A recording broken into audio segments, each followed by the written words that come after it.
क्या वाकया इंसान पर सबसे बड़ी नेमत अल्लाह का अहद है, या हम इस नेमत को सबसे हल्का समझ लेते हैं? और क्या एक कौम की बका सिर्फ ताकत से होती है, या अल्लाह के किए गए वादे को निभाने से?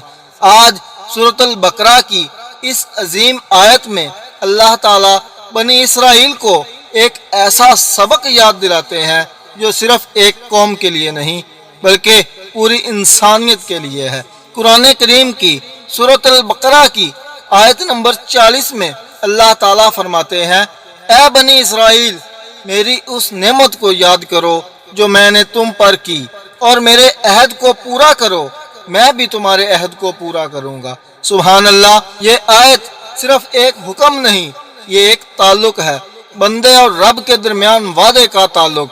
अल्लाह ताला हमें याद दिला रहे हैं कि नेमतें सिर्फ खाने पीने या दुनियावी चीज़ें नहीं, बल्कि असल नेमत हदायत, ईमान और अल्लाह का कुर्ब है। और फिर अल्लाह ताला एक असूल बनाते हैं जो आज भी वैसा ही है जैसे पहले था, तुम अपना वादा पूरा करो, मैं अपना वादा पूरा करूँगा। ये कितना अजीम असूल है। अगर इंसान अल्लाह से सच्चा हो जाए तो अल्लाह उससे कभी बेवफाई नहीं करता, लेकिन जब इंसान वादे भूल जाता है तो फिर उसकी ज़िंदगी में बेसुकूनी शुरू हो जाती है।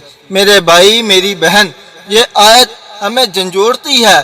हम भी अल्लाह से वादा करते हैं नमाज पढ़ने का, गुनाहों से बचने का, नेक बनने का, लेकिन फिर दुनिया हमें भुला देती है और हम अपने वादे तोड़ देते हैं। और जब इंसान अल्लाह से किया हुआ वादा भूल जाए तो फिर दिल में सुकून नहीं रहता, क्योंकि दिल का सुकून अल्लाह से जुड़े रहने में है, ना कि दुनिया से। ये आयत हमें याद दिलाती है कि अल्लाह के साथ ताल्लुक सिर्फ ज़बान का नहीं बल्कि अमल का है। अगर हम वफा करेंगे तो अल्लाह भी वफा करेगा, और अगर हम भूल जाएंगे तो नुकसान हमारा होगा। ए अल्लाह, हमें अपने वादों को पूरा करने की तौफीक अता फरमा, हमें सच्चाई और इखलास पर कायम रख, और हमें अपनी नेमतों की कदर करने वाला बना। आमीन या रब्बुल आलमीन।